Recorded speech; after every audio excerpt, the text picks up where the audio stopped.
So the relegation drama is going to go down to the final day of the season. Loads to talk over. Let's jump into it.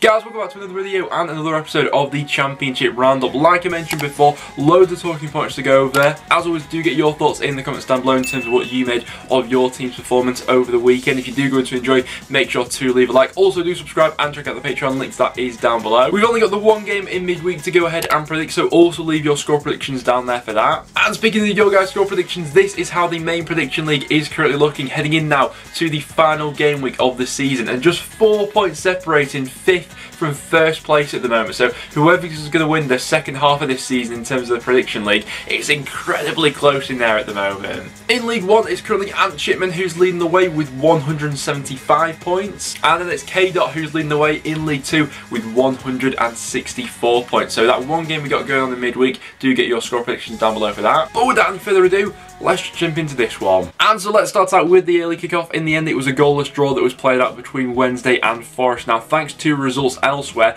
Wednesday haven't been relegated and the drama will go down to the final day of the season. Having said that though, considering sort of how much was actually on the line for Wednesday here, it wasn't exactly the most sort of inspired of performances going up against a Forest side who ultimately had nothing to play for in this game. The first half especially, it looked like two quite poor sides, to be honest with you. A lot of attacks sort of failing to get going before they even began. Obviously Wednesday's biggest nervy moment came when Lewis Grabban won the penalty.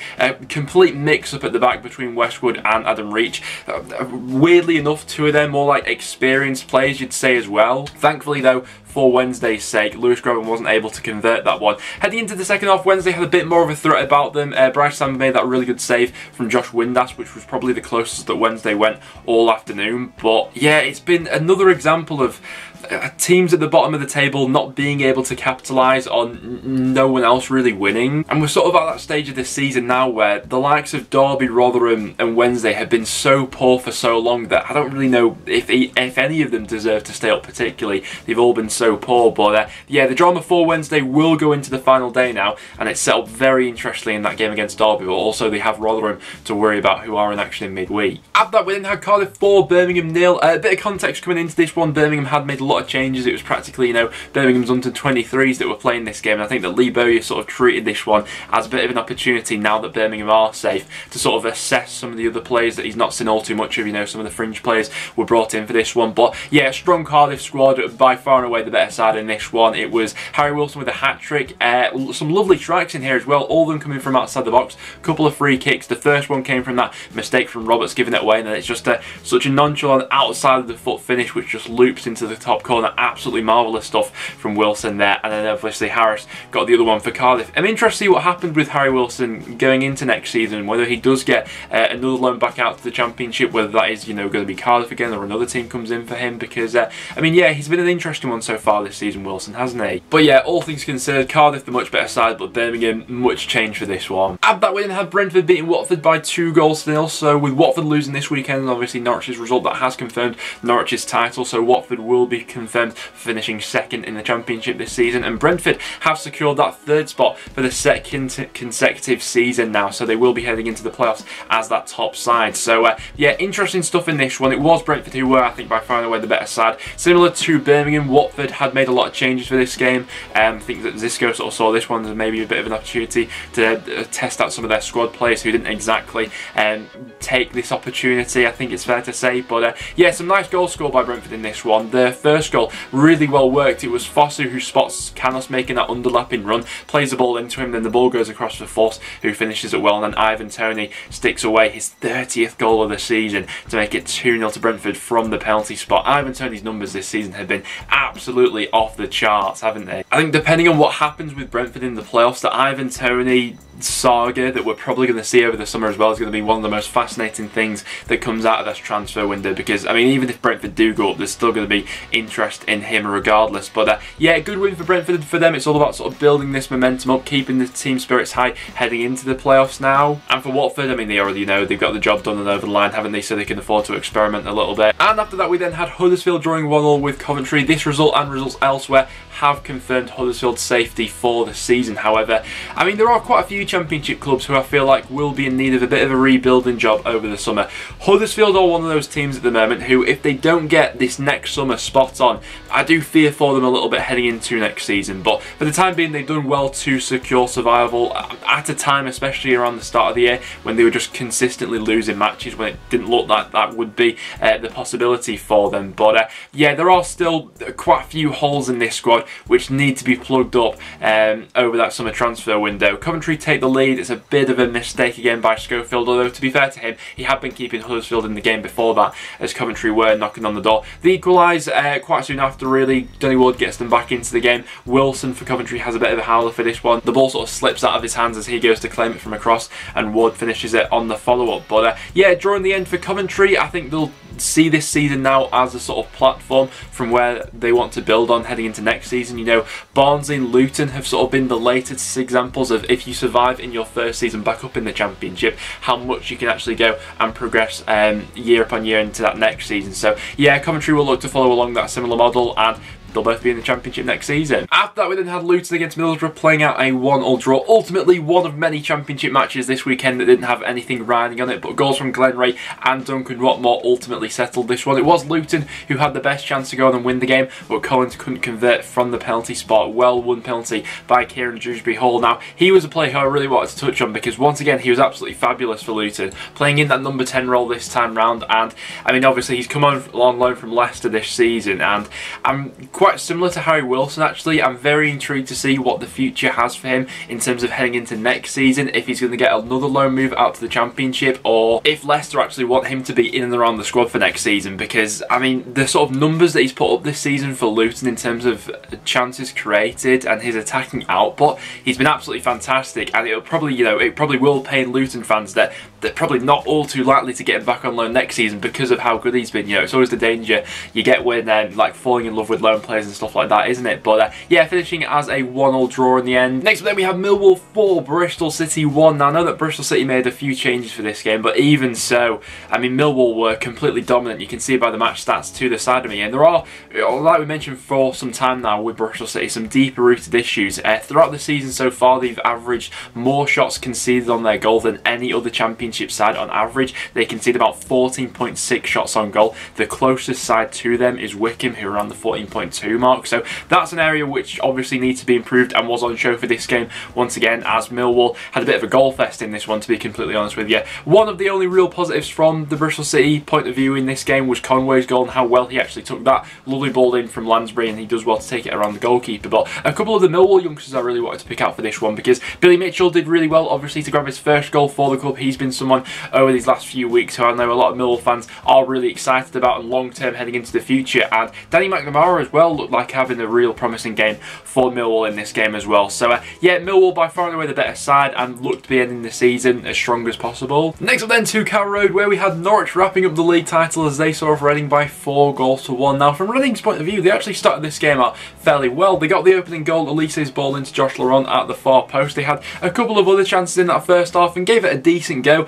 The goal they conceded in that first half was a little bit sloppy, to be honest with you, like a couple of them were in the second half as well. You know, a bit of a mix-up between Raphael and people at the back. But heading into the second half, Norwich completely dominated this one. I think that Reading had like one shot in the second half or something like that, and you can see by the match stats to the side of me just how many chances Norwich were actually creating. But yeah, Kieran Dahl with a brace in the end, Quintilla with a really nicely taken free kick, and Timu Pukki also latched onto a bit of poor defending to make it 4-1 to Norwich in the end, who have been by far and away the best team in the Championship this season, and so deservedly so have wrapped up that league title. In terms of consistency and entertainment value, Norwich have been a great watch this season, and like I say, yeah, that second half especially really epitomised just what Norwich have been all about this season. Next then we had North End beating Barnsley by 2-0. Good performance from North End once again, all things considered, and you have to say, as more results roll on like this, Frankie McAvoy, you know, is putting himself in a better position to be given the job long term heading into next season. But obviously that decision will be made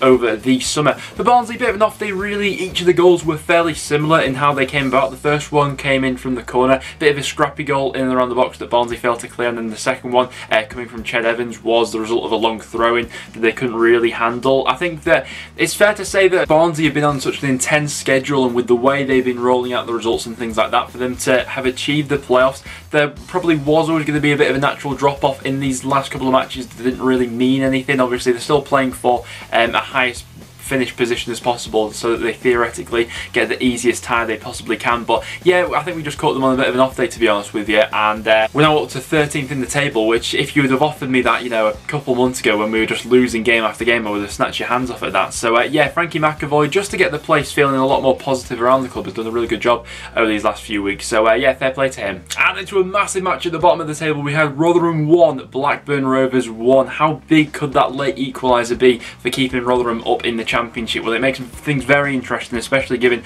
Rotherham's game in hand that they have to play in midweek. Now, they got off to a pretty bad start in this one. McDonald with the mistake as he took quite a heavy touch to bring the ball down. Adam Armstrong races in behind, makes it 1-0 to Blackburn. From that point onwards, you're thinking, okay, we've seen Rotherham in these situations over these past few weeks when they concede that first goal. Ultimately, luck's not really been on their side in these last few weeks, and they're not able to conjure up anything going forward. But like I say, that Lewis wing free kick to get them back into the game, someone in that side who does have that real quality about him, you know, and experience at this level, it could be massive. Now, if we look into the sort of permutations of what their game in midweek actually means, let's take a look. So in midweek, if they beat Luton, that will mean that they just have to match Derby's result against Sheffield Wednesday on the final day, and they will then survive. If they draw, that means they'll need to beat Cardiff on the final day, and Derby can't beat Sheffield Wednesday if they're going to survive. And if they lose, they need to beat Cardiff, and Sheffield Wednesday need to beat Derby in order for them to survive, if all of that makes sense. So a lot is riding on that game in midweek, especially from Rotherham, Sheffield Wednesday and Derby standpoints. After that, we then had QPR beating Stoke by 2-0, and Stoke sort of flat into the season, just carried on into another week. And with this defeat now, Stoke are guaranteed to finish in the bottom half of the table, which I think is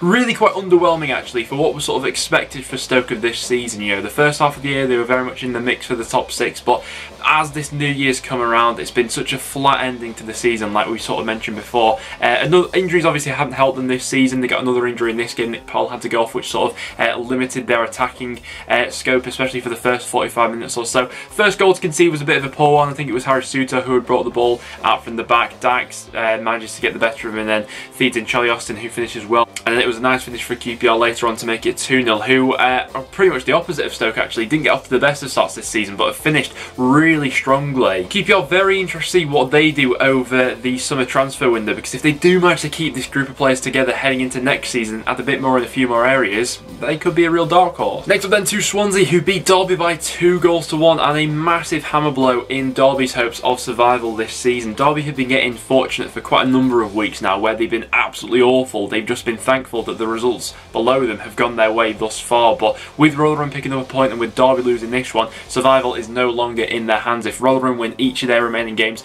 Derby will be relegated regardless of what Derby do from now on in. And I mean, quite a bit was made of sort of Swansea resting some key players in this game, wasn't it, from sort of opposition fans and things like that. Ultimately, Swansea have the right to play, you know, whatever lineup they want to, and in the end they're sort of second string side, or at least some of their second stringers, got the better of Derby in this one. The first half was a real poor showing really from both sides. There was literally nothing in the game. Second half though, Derby take the lead. It was a good start to that half. Ball in from Nathan Byrne into Tom Lawrence, who makes it 1, and from that sort of position, Derby can't be allowing to let this slip, especially in the short time span that they did. You know, the equaliser came in the 63rd minute and then the winner comes in the 66th minute. Of all people, of course, Whittaker get on the score sheet. The former Derby player, Roos, just can't quite manage to keep that over the line. Very close one in the end, and I mean the goal which went on to win it from Swansea was so poor from a Derby point of view. It was a lovely ball, don't get me wrong, from Grimes to spot the run of Roberts, who got in behind. Roos should also be doing a lot better. He's cut out his near post there. It's now 6 consecutive defeats for Derby in the Championship, and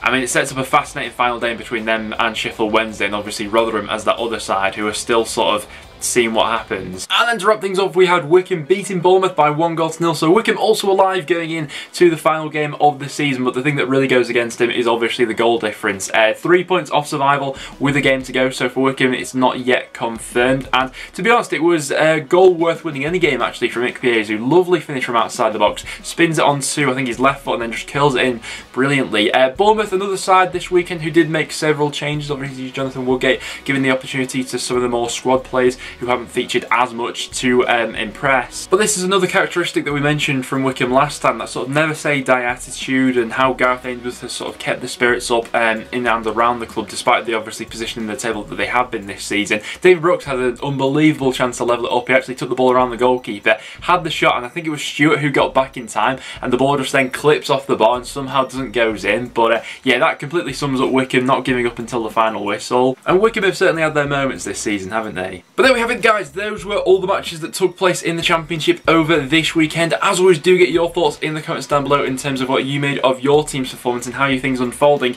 going into the final day of the season. Obviously, the one thing that we need to do before we do wrap up though is go ahead and predict the one game that we got going on in midweek. So the one game that we got going on in midweek sees Luton going up against Rotherham, and this game pretty much decides at the bottom of the table whose hands it's in going into the final day of the season. So Rotherham currently on 40 points. If they win this game, they will be outside of the relegation zone on goal difference above Derby going into that final match of the season. Now, for a score prediction in this one, it's tough to do. Obviously, Rotherham finally stopped the rot of their losing streak with that late equaliser against Blackburn, but a win here would do them the world of good. Having said that, despite Luton not really having anything to play for at this point in the season, they're on a good run at the moment. You know, they're unbeaten now in their last 5 matches. Luton, they've not been the side so far this season who's particularly taken their foot off the gas. You know, Nathan Jones has had them quite well motivated. I think it's actually sort of a pride thing for Luton to finish as high up in the Championship this season as they possibly can, coming off the back of last season. For my score prediction in this game, I'm going to go for a 1-1 draw, you know. So that would still then have it in Derby's hands going into the final day of the season against Sheffield Wednesday, and